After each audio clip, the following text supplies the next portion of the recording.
Iskoristit ću ovu priliku da se setim, da se svi prisetimo Miloša Crnjanskog i njegovog prvog nastupa 65. godine na Kolarcu, 27.10. Prvo što je izgovorio, pa da nastavimo tamo gde smo stali. Eto, to mi je palo na pamet iz više razloga. Ja se nekako osjećam, a verovatno i većina vas, da na neki način nastavimo tamo gde smo stali pre početka ove pandemije, sa nadom da ćemo nastaviti u nekom dobrom smeru.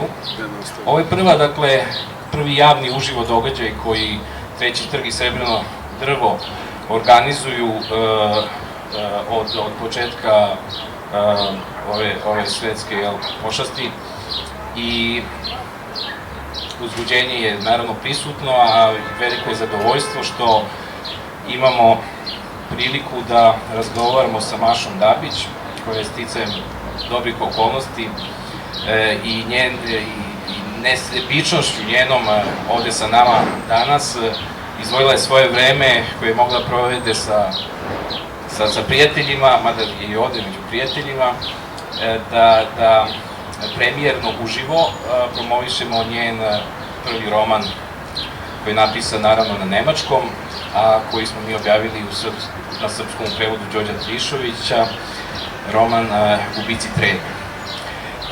Sa nama će biti u ovom razgovoru i urednik knjige Uroš Kotlajić, a pre nego što počnemo razgovor o romanu, posebno mi je zadovoljstvo što je sa nama i gospodin Adrian Fajks, direktor Austrijskog kulturnog foruma u Beogradu, sa kojim i zahvaljujući kojoj instituciji Treći trg je u prilici da poslednjih nekoliko godina u Srbiji, u Beogradu, a i na neki način i šire, predstavlja savremenu austrijsku pesničku, pre svega pesničku scenu, a danas ćemo govoriti najviše o savremenoj austrijskoj prozi. Zamolio bih sada gospodina Adriana Fajksa da nam se obrati. Izvolite. Hvala Irine. Velika mi je čast što mogu da kažem par reči povodom prezentacije knjige Ubici treme. Zahvalio bih se pre svega na pozivu Maši Dabić, Urošu Kotlajiću i Dejanu Matiću. Usmeno i pismeno prevođenje su delatnosti bez kojih kulturna razmena ne bi bila moguća i koje predstavljaju poseban izazov za i često i dušu. Maša Dabić je svoje višestruko iskustvo sa ovom temom književno predstavila na izrazito tanan, elegantan i zanimljiv način i drago mi je što je ova knjiga sada dostupna i u Srbiji. Želim vam inspirativno čitanje knjige i živu diskusiju. Hvala.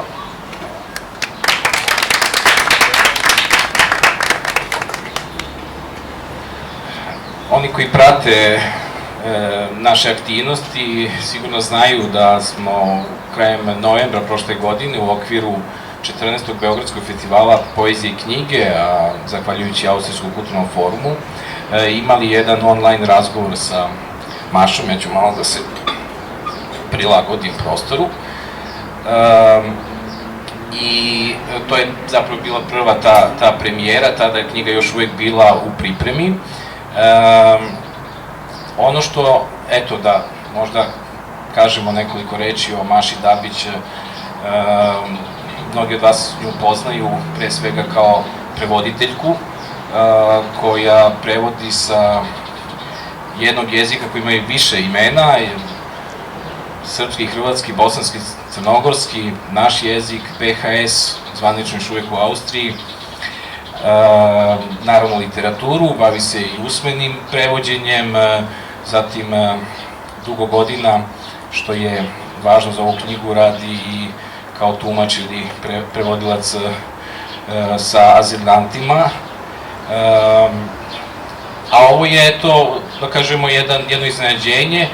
Za mene je to bilo, pokušao sam se setim kada je to bilo u Beču, kada sam mi to rekla. Mislim da je bio februar 19. ali možda nije, možda je bila 18. Svakako pre korone, to je sada postala fraza pre i posle korone, jel? Kada si mi rekla da si zapravo objavila roman koji je skrenuo na sebe ozbiljnu pažnju i bio nominovan za važnu nagradu i tako dalje. I tako je sve to krenulo. Ja bih voleo tebe, eto, da čujem kako je došlo do romana koji na srpskom ima naslov Gubici trenje. Hvala za poziv kao prvo. Kao prvo se može da kažem da mi je žao da prevodilac ovog romana sad nije prisutan, Đorđe Trišović, jer baš opet se pokazuje taj nevidljivi prevodilac. Znači sad imamo tu knjigu koja bez Đorđa ne bi postojala i taman on nije tu, baš mi je žao. I veliko, mislim, ogromno hvala za njegov uloženi trud. Sad, kako je nastao roman, ja sam, mislim, kao prevodilac, dakle, prevodim već, ne znam, koliko godina, znači sa engleskim, ruskim i našim, da kažem, i njemačkim. I onda sam već kao student, u stvari sam počela da radim ovaj posao koji lik u mom romanu radi, znači da prevodim psihoterapije sa izbjeglicama, sa ruskog na njemački. I to su izbjeglice iz Čečenije. I onda je meni tada već kao poslije fakulteta, jer ja sam studirala u stvari to simultano prevođenje, znači za konferencije, a ovo je isto prevođenje, međutim u sasvim drugačijem kontekstu i sa drugačijim zahtjevima za prevodioca. I onda je meni već tada nekako bilo jasno da je to nešto što se treba istraživati, jer je vrlo zanimljiv fenomen da se prevode, znači, psihoterapije, jer je to nešto, jednostavno vrlo neki specifičan, intiman kontekst. I onda sam upisala u doktorat i obrađivala tu temu jako dugo i pošto sad, mislim, pisat naučni rad je jedna dosadna stvar, taman ako je, znači, predmet zanimljiv, opet je dosadno pisati disertaciju. I onda sam uz tu disertaciju usput shvatila da će mi trebati neki slobodni jezik da bi opisala sve ono što se ne može obuhvatiti naučnim jezikom. I tako da je ovaj roman nekako ispao kao neki, kako se to kaže na našem, nus produkt, u stvari tog naučnog rada koji je mnogo više godina zauzeo nego pisanje ove knjige, ali nekako ja bih rekla da to moje bavljenje tom temom ne bi bilo kompletno bez tog romana. Jer mislim, opet nauka ne može da dokuči ni atmosferu ili simpatije, antipatije i zato ipak je potrebna literatura. Kakve su prve reakcije? Mislim, mi smo imali uvid u određene, da kažemo, recenzije, kritike. Da li te sve to iznenadilo? Mi smo stekli utisak da je roman zaista bio veoma zapažen i tako dalje u Austriji. Mislim, mene to apsolutno iznenadilo, jer ja sam mislila to će čitat tih par kolega prevodioca koji se uopšte interesuju prevodom, jer zato što je stvarno prevod nešto što živi od svoje nevidljivosti i zato je to nešto uvijek povučeno i nešto što u stvari se trudi da ostane nevidljivo. Ja stvarno nisam mislila da će to uopšte ikog interesovat ko se ne bavi ovim poslom. Mislim, ja sam mislila da će to ostati na nekom skroz internom nivou. Tako da ja do dan danas nekako ne mogu da dođem k sebi zašto je to ljudima van tog konteksta zanimljivo, ali izgleda da jeste. Pa dobro, možda će nam u tome pomoći urednik knjige Uroš Kotlajić, koji će nam nešto, eto, na neki približiti roman, šta se tu dešava i o čemu se radi, zašto je on dobar, odličan, jel? Ja bih samo želeo da iskoristim ovo prvo pojavljivanje javno, da kažem da je roman objavljen u biblioteci Buka and Bes, koja je pokrenuta krajem prošle godine, 2 izdavača, Treći trg i Srebrno drvo. Ova biblioteka je namenjena savremenom romanu i novim pričama, to je objašnjenje biblioteke, dakle, do sada smo objavili, ja mislim, 6 knjiga ili 5. Možete ih videti za ovim stolom, doneli smo nešto knjiga, naravno i kupiti, ko bude želeo po najpovoljnijim cenama i tako dalje. Ali ono što je važno da nam je stalo, pre svega nama kao izdavačima, koji smo prepoznati da se bavimo poezijom, savremenom poezijom. Ovo je biblioteka koja je namenjena savremenoj prozi i domaćoj, i regionalnoj, i prevodnoj, tako da to je malo objašnjenje biblioteke. Dizajn je radila Dina Radoma, naravno, i čini se uspešno po reakcijama autorke i autora. Uroše, kakav je ovo roman? Ovo što je Maša malo pre rekla je meni interesantno da ona se začudila kako je knjiga našla na takvu recepciju, s obzirom da je knjiga o prevođenju. Ona je svakako jedna od tema je prevođenje i to vrlo specifična vrsta prevođenja.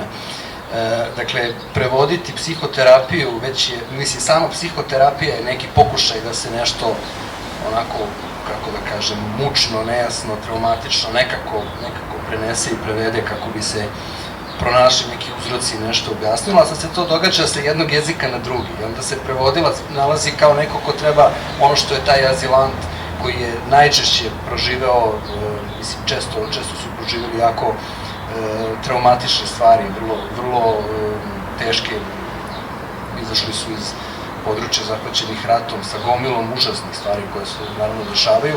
I sad prevodilac treba to sa jednog jezika na drugi da prevede. U knjizi ima dosta vrlo interesantnih momenta gde se baš to sa jednog jezika na drugi pokušava da prenese pa se gubi. Ideja naslova Gubici trenjem jeste da ono što se sa jednog, ono što Nora Kanti, glavni lik ovog romana, ona to čuje na jednom jeziku od azilanta i ona to prevede sad na drugi. Sad to uđe u njenu glavu na jednom jeziku, a izađe na drugom, pokušavajući naravno što bolje to da prenese, ali sve ono što ostaju kao gubici trenjem u tom mučnom procesu kroz njenu glavu, to je ono što je o čemu knjiga u nekom smislu govori, jer ona je de facto neko ko trpi veliku štetu jer sluša sve te naravno užasne stvari. Međutim, knjiga mene prosto ne iznenađuje da je knjiga naišla na tako veliku recepciju pozitivnu, jer ona, pored toga što se bavi prevođenjem, bavi se jednom temom koja je svakako aktuelna, a to je tema migracija,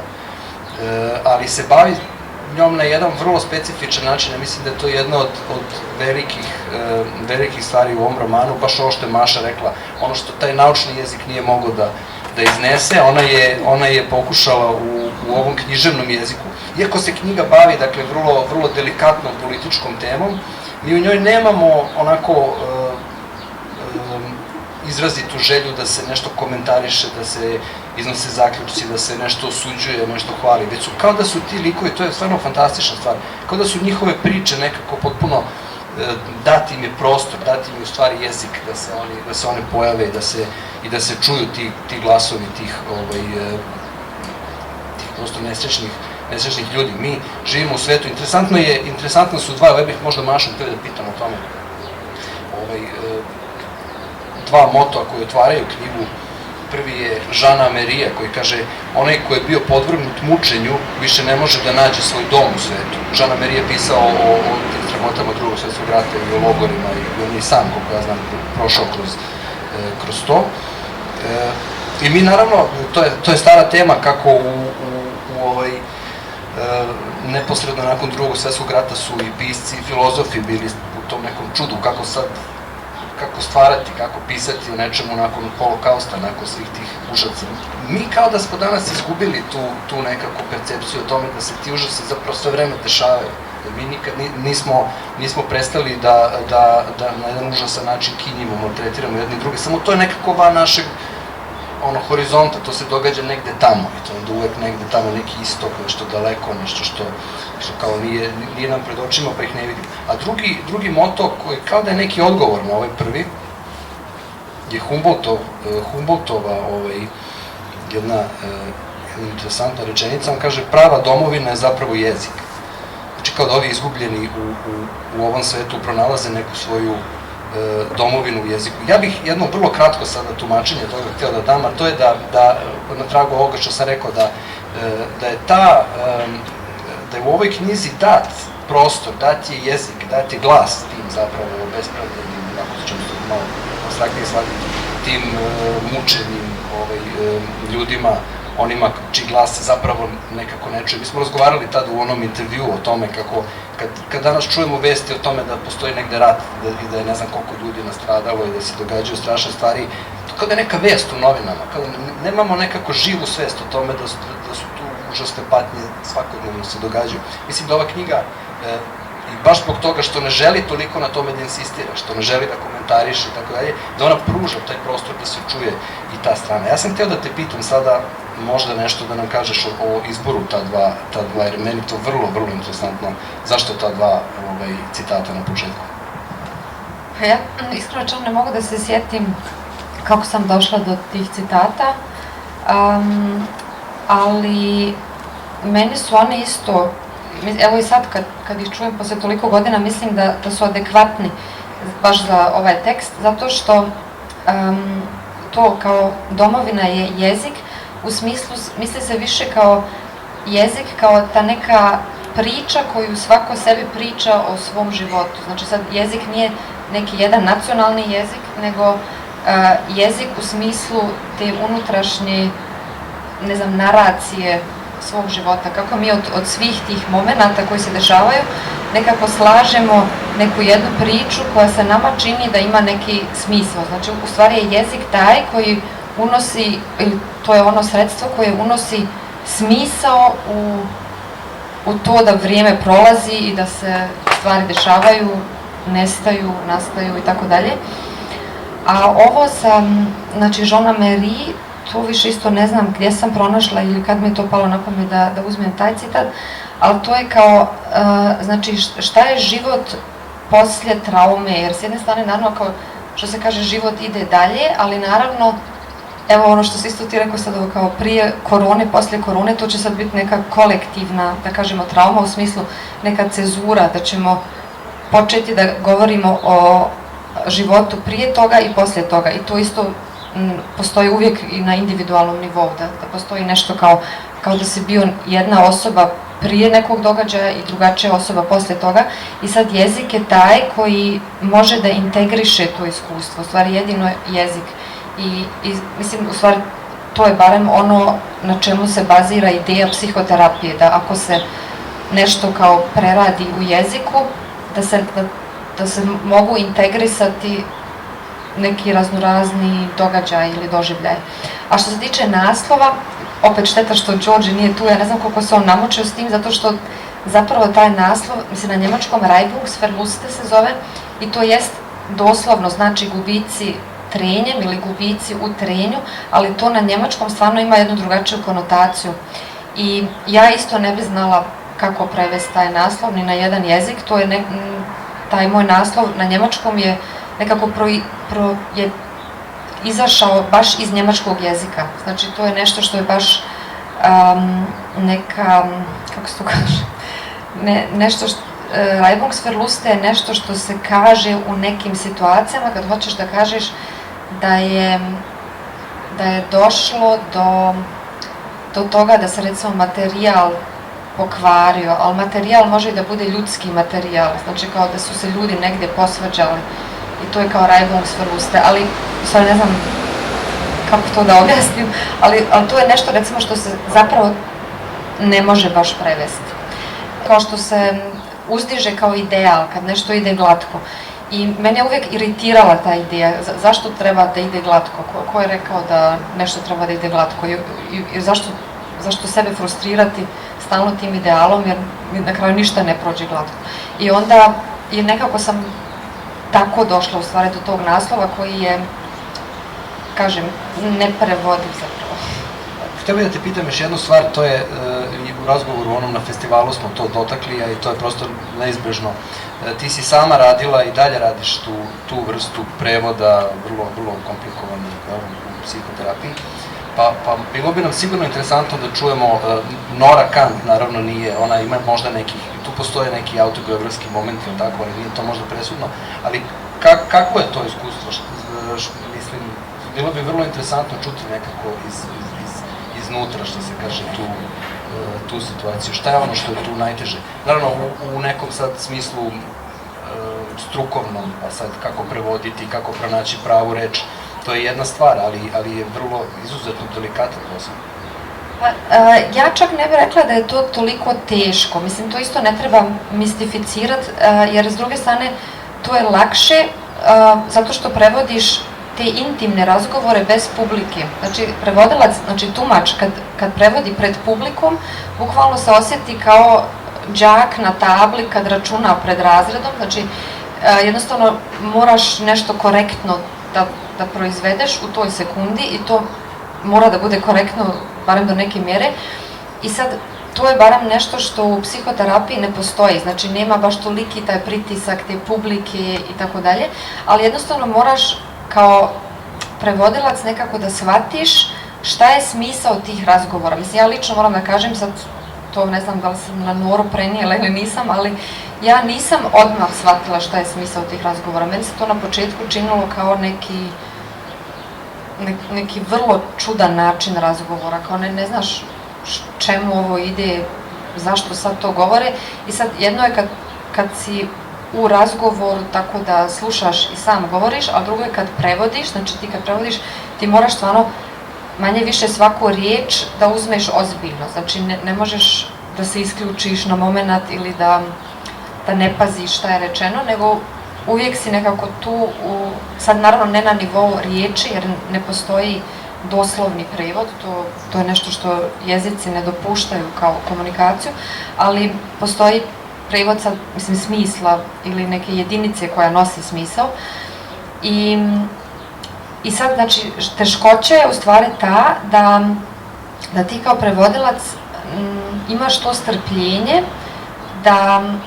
da sve prevodiš, znači i ono što nema smisla, jer obično kad prevodiš sad na nekim manifestacijama, ako je nešto redundantno, ti obično to ne prenosiš ili automatski poboljšaš tekst, automatski nešto uradiš da bi to što je rečeno zvučalo bolje, a to je najnormalniji automatizam u prevodu, to sad nije nešto što radiš namjerno da bi falsificirao prevod, nego tako se to radi, a u psihoterapeutskim razgovorima baš nije cilj da se nešto poboljša ili da se ispravi neka greška, nego da se baš ostavi ta greška. Znači ako je neko recimo pogriješio i rekao slučajno, ne znam, šta mogu da kažu, moj muž umjesto moj sin, ako je neko slučajno napravio tu grešku, ispravi se. Nema ispravke, da. Onda je to u stvari bitna informacija za psihoterapeuta i to je nešto što prevodilac mora da shvati, da je njemu bitna baš greška, a ne toliko ta neka informacija kao na sudu gdje se radi o tome šta je tačno, šta nije tačno. I to je baš, mislim, ono što kod Freuda, sad ne znam kako se kaže na našem Freudče Versprecher, kao kad omaške u govoru, koje nešto u stvari govore dublje, koje nisu slučajne i ti kao prevodilac trebaš da shvatiš da je u toj situaciji to tako. Znači ne trebaš da ispravljaš, da ne trebaš da manipulišeš taj razgovor i to je više ta teškoća, ali sad nije to opet, nije to sad teško u smislu, nije svaki razgovor sa psihoterapeutom neka velika trauma, mislim stvarno nije to, dok se dođe do te traume prođu mjeseci i mjeseci razgovora svake sedmice koji možda i nisu tako dramatični, ali onda naravno prije ili kasnije dođe do nekih dramatičnih momenata, to isto, na to treba biti spreman. Dobro, mi nećemo naravno otkrivati previše šta se sve dešava u romanu. Evo, možemo da kažemo, ako se slažete, da je tu opisan jedan dan Nore Kant, prevoditeljke, koja zapravo i nije toliko profesionalna. Ona je Austrijanka koja je naučila ruski i onda prevodi seanse ovih uglavnom Čečena, koji traže azil i tako dalje. Sad što je meni tu zanimljivo, na početku Nora igrom slučaja posle 30. rođendana odlučuje da krene u štrajk nečitanja.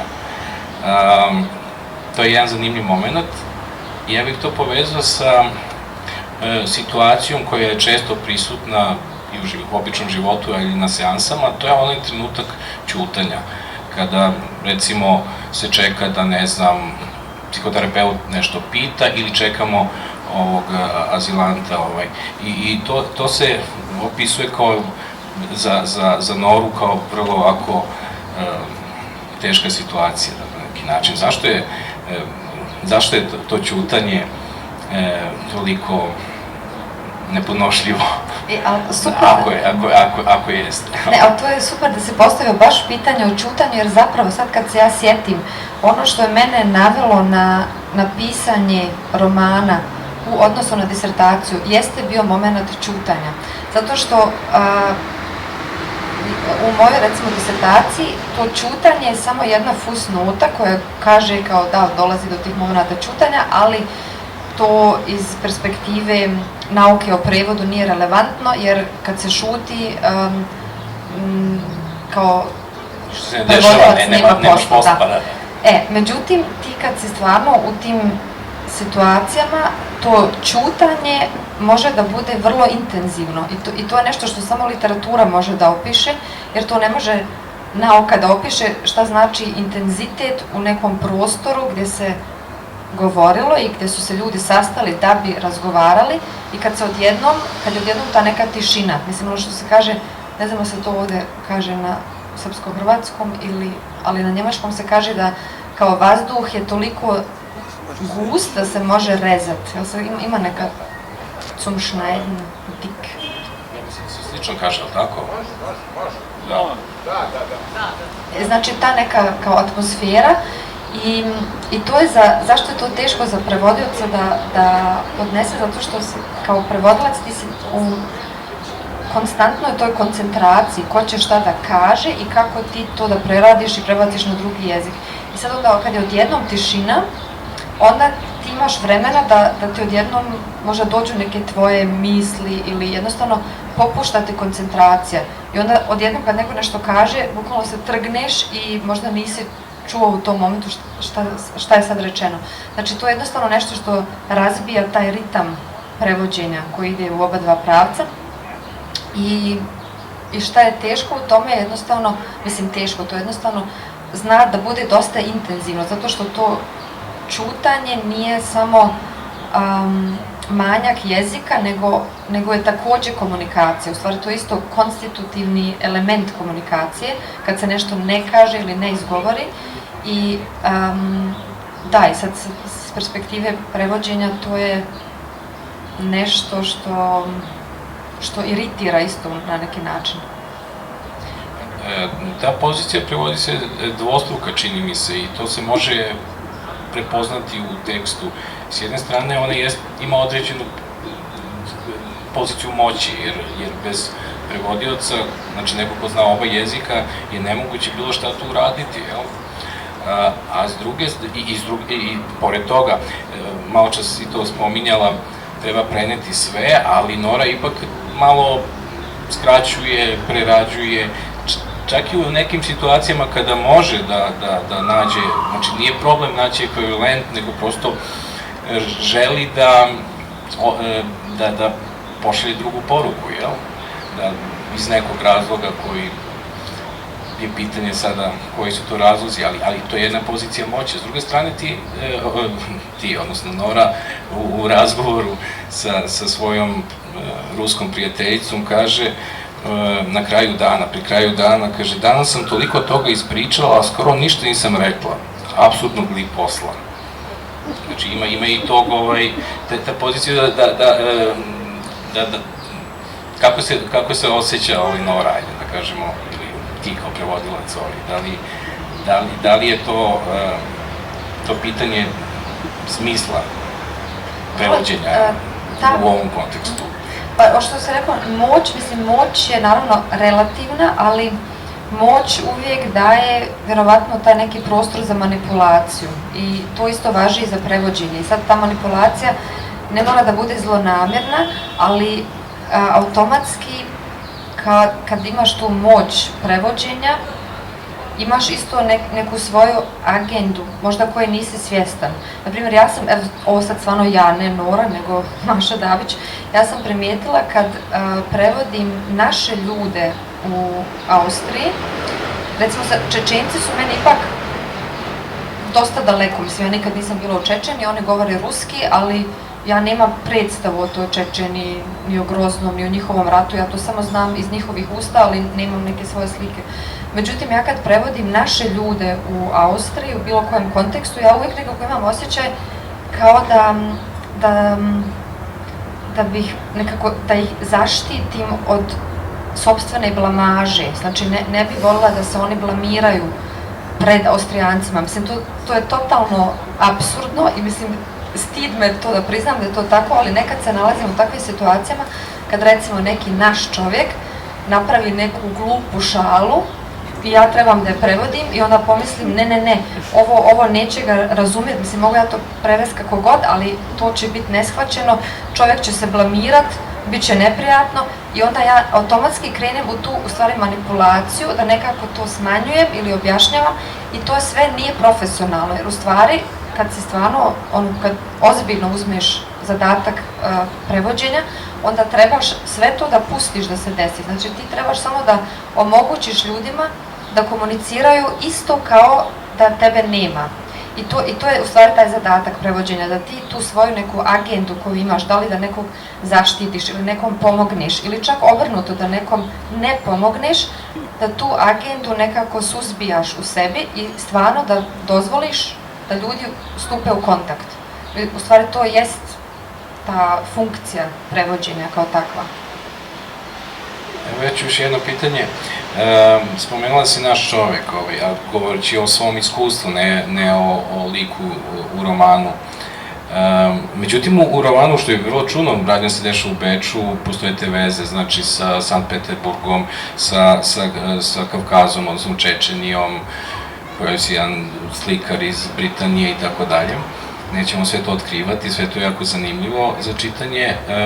Međutim, nema ni jednog čovjeka sa Balkana, odnosno ni lika, ima 10-ak likova otprilike koji su vrlo plastično ili vrlo onako lepo oslikani, neki glavni, neki sporedniji, međutim, eto i taksista iz Afganistana zna ruski, ili tako, ili bar Azerbejdžana, Azerbejdžana, naravno. Zašto, mislim, neki, da kažemo, ambiciozni pisac, bilo iz regiona, da ne kažemo odavde, baveći se temom migracije i ovim što se roman bavi, sigurno bi iskoristio mogućnost da se tu pojavi neki Srbin, Hrvat, Albanac, kako god i tako dalje. Zašto nema čak ni kao portir ili tako neki Srbin u romanu? Ne znam, meni bi to neko bilo previše plakativno, da sad ja, zato što sam ja iz Sarajeva, trebam da pišem o, ne znam, zato što je meni ipak prevođenje kao, kako da kažem, djelatnost, nešto što u stvari stoji iznad svih pojedinačnih jezika. Znači, prevođenje je, naravno sad u nekoj konkretnoj situaciji između dva jezika, ali u suštini sama ideja prevođenja može da se bilo gdje manifestuje kao ideja ili kao djelatnost ili kao proces, da kažemo. I nekako meni nije bilo stalo do toga da sad opisujem, ne znam, Balkan u Beču, mada je to jako zahvalna tema, tu stvarno ima puno toga da se ispriča, jer samim tim ako se priča recimo o našim ljudima u Austriji, isto mnogo više toga se kaže o samoj Austriji nego samo o našim ljudima. Mislim, to je taj neki pogled koji daje stvarno veliki horizont, ali nekako meni to nije bio cilj, nego sam ja jednostavno htjela da stvorim neke likove i sad čak nebitno odakle su oni, nego jednostavno kako ljudi, šta oni misle i osjećaju, a šta izgovore i koliko toga što oni izgovore ima šansu da bude shvaćeno ili prihvaćeno. I to nekako nije u stvari bitno da odakle su ljudi. Ali dobro, evo hoću dodati pre nego što prepustim reč, kako se obično kaže, Urošu. Ipak je tu jasan jedan, da kažemo, kontekst i dikotomija zapadne Evrope, hrišćanske, ajde da kažemo katoličke, ali kapitalističke, i islamskog konteksta. Zatim, jako je važan moment odnošenja svih likova prema određenim normama, bilo tim patrijarhalno, islamskim, kako god, religioznim, bilo, ne znam, normama nekog života u kapitalizmu, neoliberalizmu i tako dalje, odnosa porodičnog, odnosa ljubavničkog i tako dalje. Ne znam šta sam hteo kao pitanje, hteo sam samo da naglasim taj neki neprestani sudar, neću reći civilizacija, ali različitih konteksta, nerazumevanja. Evo, Uroš može da podlaži u pitanje. Prvo što mi je palo na pamet, to što se odmah na početku rekla je da baš sad je vrlo neobično da nema prevodioca ove knjige ovde. I baš fali Đorđe Trišović, da, opravdano je odsutan, da kažemo.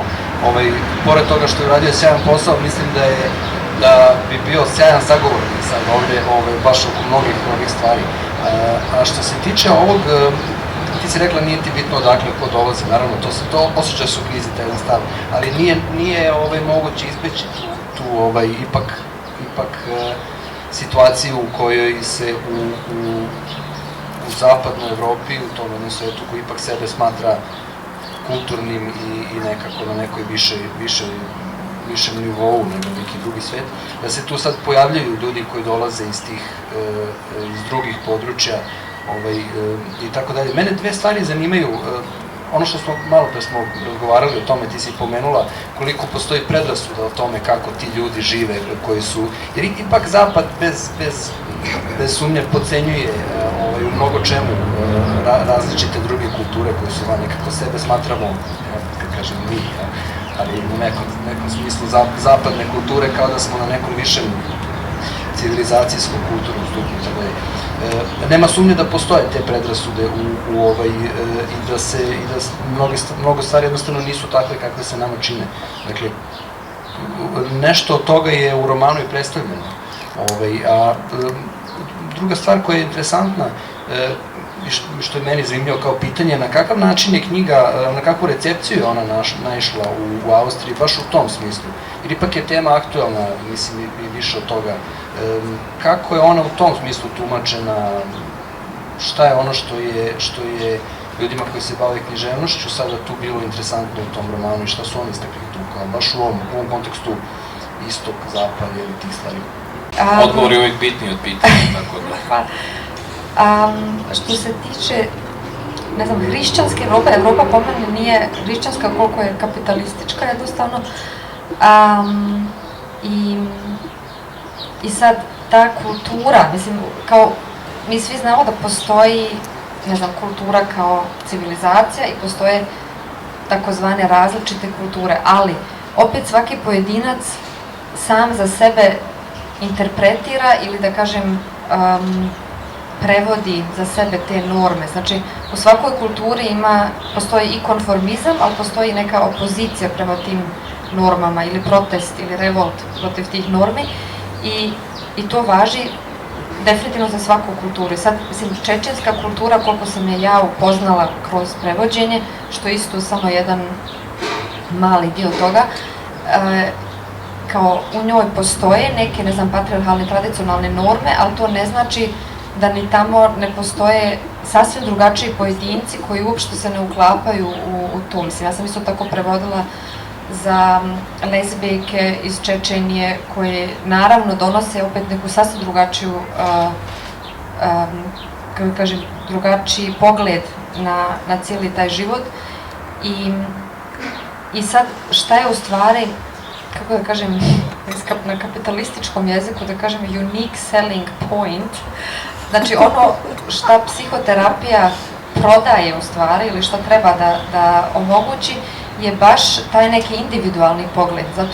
Zato je meni psihoterapija kao kontekst jako zanimljiva, zato što ona stavlja pojedinca u centar pažnje i ne radi se onda toliko o njegovoj kulturi, ili to u stvari to je dosta površno ako ćemo onda napraviti neku redukciju tog čovjeka na njegovu kulturu ili njegov background ili religiju, nego se radi o njegovom odnosu prema toj kulturi.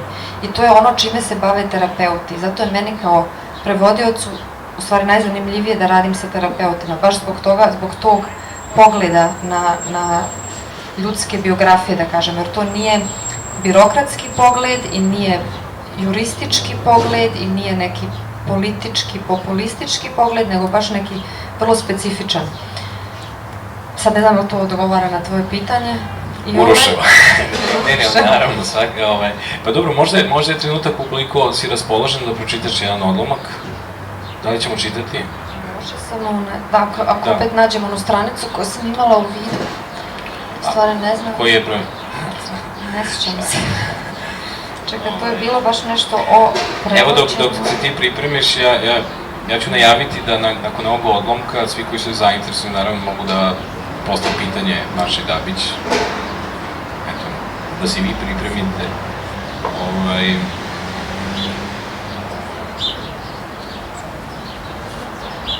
A naravno, nakon promocije, kako je običaj, Maša Dabić će potpisivati knjigu. Nadam se da razumete šta to znači.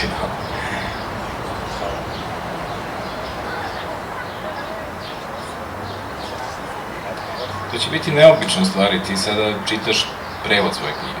Da.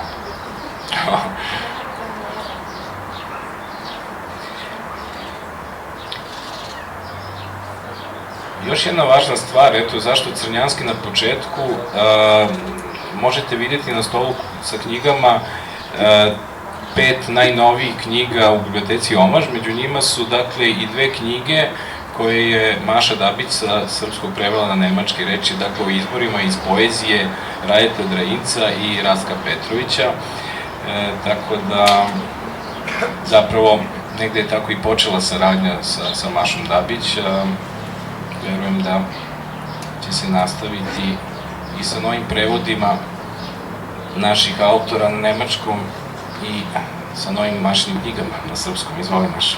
Hvala, mislim da sam nešto našla gdje se radi o prevođenju, ali to, kažem, stvarno sledaju najradije kad bi Đorđe bio ovdje da on odluči šta je zanimljivije, jer se baš radi o prevođenju. Znači, evo sad ću ovo pročitati, pokušat ću pročitati jer nisam navikla uopšte da čitam na glas na našem, kamoli prevod sopstvenog teksta, ali da vidim. Znači, Rozvita je ta psihoterapeutkinja. Rozvita je kopala po svojoj filcanoj torbi, a zatim izvadila nekoliko formulara spakovanih u rozikastu fasciklu. Uostalom, kad si već tu, da li bi mogla da mi na brzinu prevedeš nekoliko izveštaja na engleski? To bi bilo baš lijepo, znaš, za UN. Nora je znala na šta misli. To su bili ti jezivi izveštaji, sad upravo vidim da mi je totalno smiješno čitat na i ekavici, pošto ja govorim i ekavski. Učinili smo sve da te opteretimo, da si na seansi. Ako vam ne smeta, ja ću prevodiš prevod svoje knjige, ako Đorđe se mi narodi, ja ću ovako. Odsutan je trenutno. Ja ću da maću iskoristiti to. Upravo prevodiš njegov prevod, samo naprijed. Da, bosanski, dobro. To su bili ti jezivi izvještaji o mučenjima. Njena organizacija je svake godine morala da izvjestan broj njih pošalje u UN kako bi nastavila da prima subvencija. UN za Noru je to u tinejdžerskom dobu i ranim 20. bila oaza kulturne diplomatije i svjetskog mira. Dok je studirala političke nauke, praksa u UN u Njujorku joj je djelovala kao vrhunac karijere i upravo ju je preveliko strahopoštovanje koje je gajila prema toj jedinstvenoj globalnoj instituciji tada omelo da načini konkretne korake u tom pravcu. Otkako je kao prevoditeljka radila sa žrtvama mučenja, upoznala je banalnu birokratsku stranu UN sa formularima i statistikama. U telefonskim razgovorima sa Ženevom bilo je riječi o board meetings na kojima se odlučivalo o dodjeli subvencija, a kada se jednog dana iz nebuha pojavila lijepa mlada službenica UN kako bi na licu mjesta proučila predmet subvencionisanja, u tom trenutku se u iskreno divljenje koje je Nora osjećala prema toj dami, kozmopoliti i poligloti, umiješala i trunka olakšanja što ona, Nora, ipak nije pošla tim putem globalne birokratije. A možda je to bilo samo kiselo grožđe, razmišljala je Nora kasnije, ko će ga znati kojim trikovima se mozak služi ne bi li uljepšao trenutni jad i bijedu. Nora je mrzela da prevodi te case studies.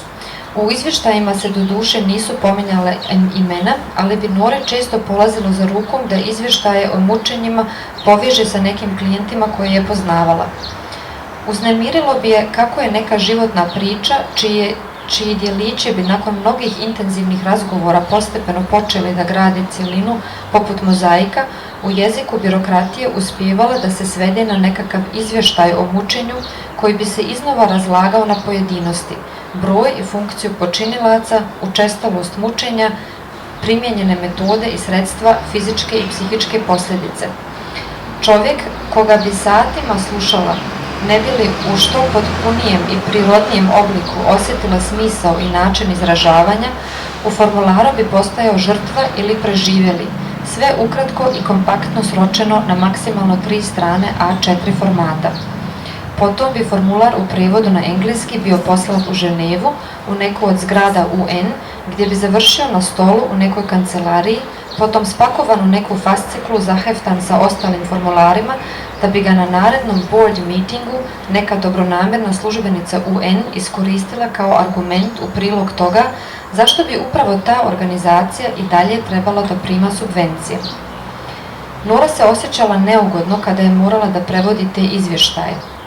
Pošto je teže podnosila cjelovit opis mučenja, sročen crno na bijelo, nego priču za vrijeme seansa koje bi pokuljala praćena mucanjem, stiskanjem zuba ili suzama uz bujicu riječi.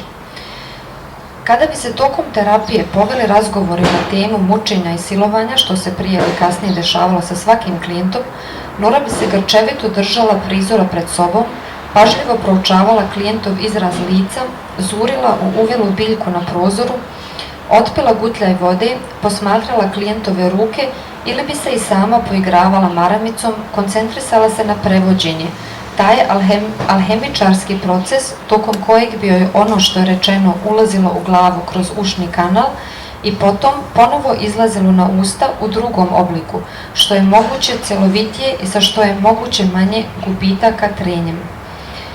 Nikoga nije zanimala eventualna šteta koju bi kanal, dakle i Norina glava, mogao da pretrpi prilikom tog prenosa. Komunikacija je trebalo da protekne glatko, to je bio ideal, bez trenja, bez gubitaka. Pritom, gubici trenjem nisu bili ništa drugo do toplota, tačnije pretvaranje kinetičke energije u toplotnu energiju, što je Nori bilo poznata sa časove fizike, ali te zakonitosti izgleda da nisu važile za jezik i toplota bi ponekad nastala tek tamo gdje bi jezik prestao.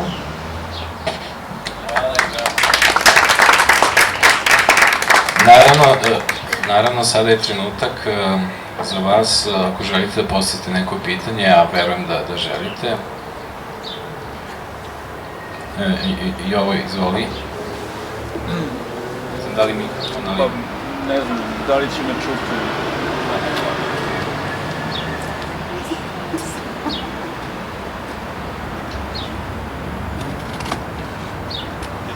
Čujem, ne? Da.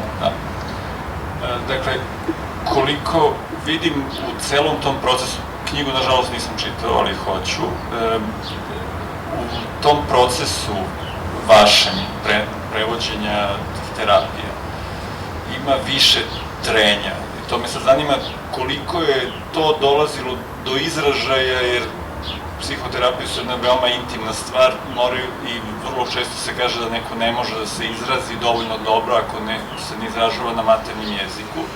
Dakle, tu imamo Čečene kojima ruski nije maternji jezik, koji se vama obraćaju na ruskom, vama ruski nije maternji jezik, dakle tu već i onda se vi obraćate Austrijanki, opet na jeziku koji nije vaš maternji, vi ne poznajete dovoljno dobro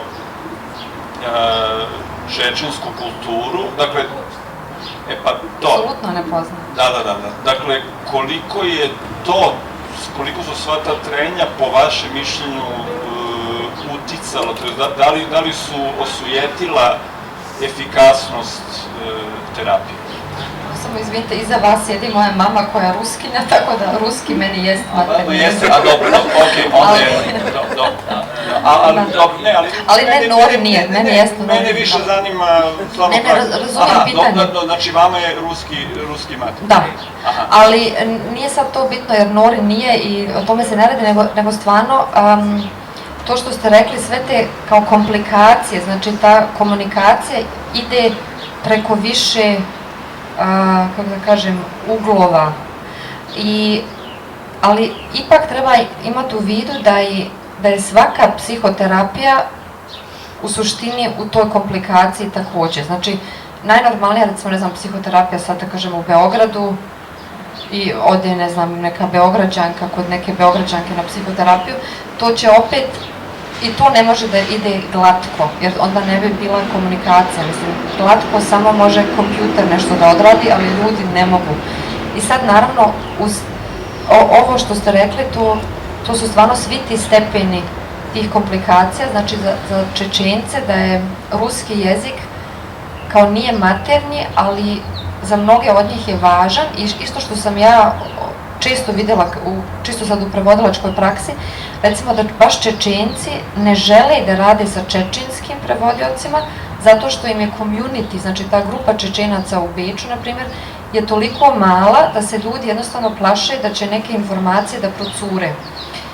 To je jedno. Drugi moment je da ih je nekako stid da ta iskustva pričaju pred nekim za kojeg mogu da pretpostave da je on također iz Čečenije i onda se plaše mišljenja tog prevodioca. Da li će prevodilac možda posumnjati u to što priča, ili će reći pa kao šta ovaj sad ovdje priča. Ili, uglavnom, za Čečence, mislim, meni se često dešavalo da ja uskočim u neku terapiju, da me zamoli da preuzmem, zato što je neko odbacio čečensku koleginicu, što stvarno nije uopšte fair, jer naravno da je ona isto tako diskretna kao svi mi ostali koji tamo radimo, ali ona ne dobija šansu da radi zato što ljudi, baš zato što je taj isti jezik, ne žele da rade svoju terapiju na tom jeziku. Znači ali to ima socijalne razloge, zato što su u Beču ili ne znam u Austriji, sad su onda svi kao stranci, jednostavno previše dobro se znaju međusobno, previše su povezani.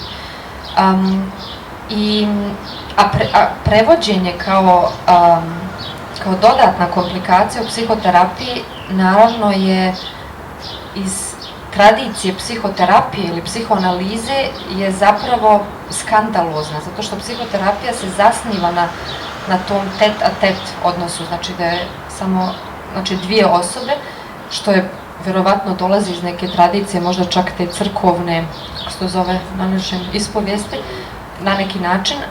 I sad je tu ta neka treća osoba koja zapravo ne treba da bude tu, ali je tu i kao treba da bude što manje vidljiva, ali naravno da je isto ona nosi sve projekcije ili sve mogućnosti projekcije na sebi kao bilo ko drugi u tom prostoru. Tako da to je na neki način nemoguć poduhvat, to prevođenje u psihoterapiji, ali s druge strane je to ono što je migracija donijela, jer jednostavno na drugi način se ne može raditi, nema dovoljno terapeuta u recimo Austriji koji bi znali sve te jezike i to je nastalo kao improvizacija. Ali danas više ne postavljamo pitanje kao da li je to moguće, nego kako je to moguće, znači kako se to može poboljšati, kako se optimirati, znači kako se to sad zove, Haltung, kao u smislu koji odnos prema poslu svi trebaju da imaju da bi to bilo što bolje moguće za sve prisutne, ali da to jest naravno u stvari nemoguće, to je isto jasno. S druge strane pitanje da li je uopšte psihoterapija kao takva moguća, šta ona donosi, koji su tu, šta se tu izgovori, šta se prečuti, to isto tako se i na jednom jeziku ista pitanja se u stvari postavljaju. Da li ste vi živjeli u Bosni u vreme ratova? Da, u Sarajevu. Da li vam je to pomoglo donekle da se identifikujete sa Čečenima i sa onim kroz što su oni prošli ili vas je ometalo? Pa to me nije pomoglo, to mi je nažalost omogućilo da se identifikujem, što je naravno u stvari loše. Jer to nije, kako kažem, meni je vjerovatno duže mi je trebalo da se izborim za neki profesionalni stav prema tom poslu nego možda nekim kolegima, evo poput Nore, koja bi bila, ne znam, Austrijanka, koja na tu temu u stvari nema nikakva iskustva, nego je naučila jezik i prevodi i za koju je rat možda neka apstrakcija, za mene nije. Ali ja mislim da sam verovatno zbog tog iskustva uopšte zaglavila na toj temi i naučno i literarno.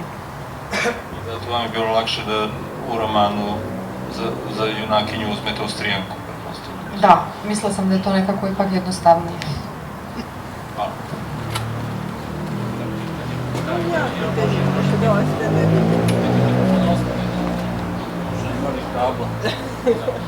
Aha, evo, mogu ja ovako se približim. Ja kada sam čitala knjigu, baš ovaj deo, na primjer, koji nam je Maša sada pročitala, o tom izveštaju i tim učenjima i tako, ja sam razmišljala koliko je to teško i koji su to sve ti otpaci trenja koji ostaju u prevodiocu i koliko to oštećuje tu osobu. Pa sam htjela da pitam Mašu da li si ti razvila neke metode kako se čistiš od toga, jer ti dosta dugo radiš taj posao, šta činiš da izbaciš to iz sebe? Pa dobro, mislim, nisam jedina koja radi taj posao, ima nas više i mi imamo jednom mjesečno sastanke i onda jednostavno na tim sastancima, to se zove supervizija, jednostavno pokušavamo da kao preradimo nešto što smo čuli i sad to radimo preko Zooma isto, znači od kada je počela pandemija virtuelno radimo, isto virtuelno prevodimo, znači sve ove psihoterapije su se nastavile da se dešavaju virtuelno, što je jako bizarno, znači to su opet nova pitanja koja se postavljaju i tu se u stvari taj socijalni disbalans još mnogo jače vidi, jer onda su neki psihoterapeuti recimo u nekim svojim vikendicama na selu, ja ne znam kako je ovdje, ali svi su se, kogod je mogao, bukvalno kao da je kuga izbila, povukli na selo i sad oni tamo sjede, većina prevodilaca ko ja recimo negdje u gradu i dalje, a naši klijenti sad se stvarno rade te terapije iz svojih izbjegličkih domova. Svi nekako manje ili više u tom kapitalističkom sklopu i snalaze se na taj način. I sad opet da se vratimo znači, na pitanje kako ja s tim izlazim na kraj, pa mislim na neki način ja mislim da je meni i taj naučni pogled onda na tu situaciju, znači nauka sad iz moje perspektive, to je nauka o prevođenju, mi isto dala neki nivo refleksije, znači šta god da ja tamo čujem i vidim, da istovremeno sagledam i sa nekog objektivnijeg ili neutralnijeg gledišta. I ja mislim da sam ja na taj način uopšte opstala u tom poslu, jer inače, mislim, obično ljudi to ne rade baš dugo, mislim, rade neko vrijeme i onda nestanu, što je totalno ok, mislim, i ne treba to raditi, u stvari, predugo. Ali meni je nekako taj neki dublji pogled na sve te situacije, znači da se kroz svaku, da u stvari u svakom tom času psihoterapije se može pronaći nešto opet zanimljivo što vodi dalje, znači van samo te konverzacije. Verovatno to je meni dalo neku energiju da nastavim s tim. Ali mislim i meni nekad do ovdje i onda kao pokušavam da malo smanjim. Bar bilo je jako zanimljivo i ovaj deo Zoom komunikacije, baš ti hvala, mislim, mora da je to stvarno totalno bizarno. Mislim, to je išlo do toga da jedna terapeutkinja s kojom ja sarađujem se povukla na svoju jahtu u Meksiko. Znači, mi smo onda prevodili, sad kod nas je novembar u Beču, ne znam koji lockdown po redu, mi sivi, nikakvi slomljeni, nas dvoje, znači klijenti i ja, opet svako na svom Zoomu i terapeutkinja pocrnila, presretna, priča o moru i onda stvarno se svi da. I mislim, to su stvarno bilo isto tako situacije gdje ja nisam mogla da vjerujem da u ovom svom poslu na koji sam u suštini navikla, da ovako nešto mogu da doživim. Znači da neko sjedi u jahti u Meksiku, baš u zalevu i kao sad je glasno, sad ne znam, moj muž je upalio motor i tako dalje. what the fuck. Mislim, i to se dešava sad. To su ti apsurdni momenti koje je pandemija donijela. Evo imamo pitanje, da? Jedino morate doći zbog mikrofona. Da li su priključeni dobrovoljni na psihoterapiju ili azilanski status zavisi? Dobrovoljni ili? Ili status I da, i jedno i drugo. Znači to postoji ta neka iluzija da ono ako terapeut nešto napiše ili kao ako imaš pismo od psihoterapeuta da će ti to pomoći u azilnom sistemu, ali to je više neka iluzija nego da je stvarno tako. I ljudi nekad dođu recimo sa tom željom da dobiju samo da dođu do nekog papira zato što mi je neko rekao da treba, ali obično ovi koji ostanu stvarno zbog sebe, zato što shvate da je to neki prostor gdje su van administracije i gdje jednostavno imaju isto šansu da pričaju na svom jeziku, što isto, mislim, za strance u bilo kojoj zemlji opet neki luksuz. I u suštini ovi koji ostaju dobrovoljno. Sad naravno ideje uopšte o tome šta je psihoterapija, to je isto jako regionalno različito ili kulturološki. Mislim, psihoterapija u Austriji je naravno nešto što je poznatije ili što, ali s druge strane to je nešto, neki kao luksus, to ipak nešto košta. Dok za izbjeglice, naravno u tom izbjegličnom segmentu to je besplatno. I onda to isto mijenja odnos prema toj, kako kažem, prema tom značaju te usluge ili te konverzacije. Da li ima još pitanja? Dobro, pa već je vreme, sunce nas napada, što i nije tako loše jer nas greje. Ok, ja bih se, evo, zahvaljujem se pre svega Maši Davić. Hvala I naravno Urošu, Adrijanu i svima vama koji ste došli da otvorimo sezonu. Nadam se da ćemo se češće viđati ovako uživo i u ovom prostoru i u drugim prostorima. Eto, ko bude zainteresovan može naravno doći do Mašine knjige po popularnim cenama, kako se obično kaže. Maša, jesi raspoložena da potpišeš knjige? Vjerovatno nemam nekog izbora, ali ja ne volim to da radim, odmah da baš. Pretpostavio sam zato i to pitanje. Dobro. To je to. Hvala vam.